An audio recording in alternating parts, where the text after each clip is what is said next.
On se retrouve donc avec monsieur Julien Payot, fondateur du Ditrouve. Julien, bonjour. Bonjour. Et Simon Dacosta, fondateur du Coup de Pouce. Bonjour. Merci à vous d'avoir accepté notre invitation aujourd'hui.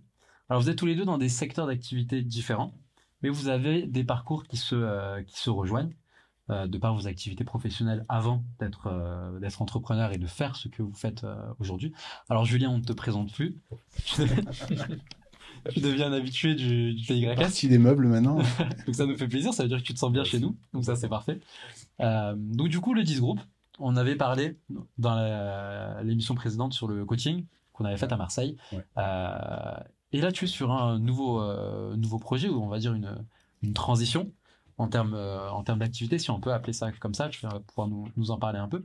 On parlait tout à l'heure avec les fondateurs de Niamu de transitionner, de changer. On a parlé de passer de salarié à entrepreneur, ou les deux en même temps. Tu vas nous parler un peu de ce que c'est de changer, ou de se renouveler, ou d'évoluer, parce que c'est ça qui est aussi important. On a parlé de comment créer quelque chose, mais pour que ce quelque chose tienne, il faut pouvoir le faire évoluer, il faut pouvoir le faire avancer. C'est le cas avec les TYS Show, hein. On vous propose des nouveaux formats, des nouveaux modèles, des nouveaux invités, et c'est comme ça qu'on évolue et qu'on propose des choses nouvelles et des choses plus qualitatives, ou peu importe comment on voit les choses.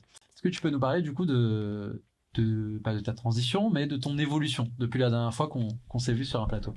Alors, c'est effectivement, tu le dis très bien, c'est une perpétuelle évolution déjà.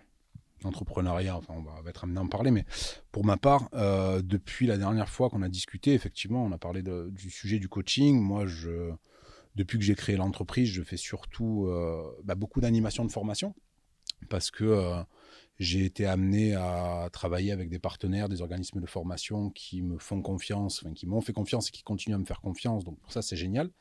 Et effectivement, le coaching a toujours fait partie de mon approche de la formation.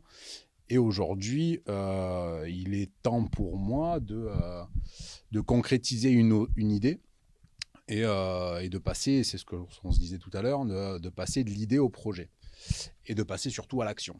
Donc là, aujourd'hui, je travaille, donc pas seul, puisque c'est un peu le concept de la chose. Je travaille sur la création d'un collectif de consultants, ou même au-delà de consultants, c'est plutôt d'experts, avec la casquette de consultant, la casquette de formateur, de coach, avec une idée commune qui est d'aider les entreprises à se transformer en profondeur, donc à travers de la formation, à travers pas mal de choses, mais aussi à travers des décisions stratégiques surtout, et surtout se transformer en profondeur sur du long terme pour travailler sur la rentabilité bien évidemment des entreprises, puisque c'est mon domaine, enfin voilà. Ceux qui ne me connaissent pas, je travaille dans le management et le grand monde du commerce, ce sont mes deux axes principaux, mais aussi travailler sur l'engagement des collaborateurs et sur la mise en action des valeurs des entreprises. Ce que j'entends par là, c'est que beaucoup d'entreprises, comme toutes les entreprises effectivement, affichent des valeurs, affichent une stratégie RSE, enfin pas mal de choses qu'il est essentiel d'avoir aujourd'hui, mais pas toutes vont jusqu'à avoir des actions en lien avec ces valeurs. En tout cas, il n'y a pas pour certains décalages. Donc l'idée, c'est réellement à travers cette création de cohérence dans les entreprises, réussir encore une fois à créer des entreprises qui vont être rentables sur du long terme et où tout le monde se sent bien avec des gens qui sont engagés pour longtemps.